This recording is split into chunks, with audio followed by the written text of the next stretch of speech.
Welcome. In today's video, we'll guide you through the simple steps to unfollow a channel on WhatsApp web using your PC.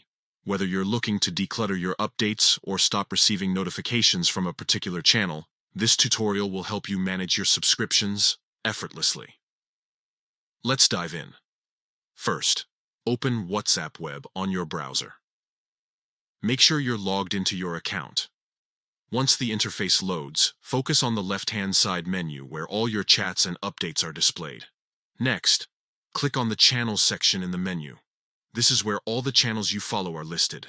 Scroll through or locate the specific channel that you wish to unfollow. Once you find the channel, click on it to open its page. Here, you'll see all the updates and posts shared by the channel. Now, at the top of this page, click on the name of the channel. This will take you to the channel's information screen. On this screen, look for the following button or text. Click on it, and an option to unfollow will appear. Simply select Unfollow, and a confirmation prompt will pop up asking if you're sure about your decision. Finally, confirm your action by clicking Unfollow again. And that's it. You've successfully unfollowed the channel. From now on, you won't receive updates or notifications from it in your Channels section. If this guide helped you manage your subscriptions better, feel free to share it with others who might need it. Don't forget to subscribe for more helpful tutorials like this one. Thank you for watching.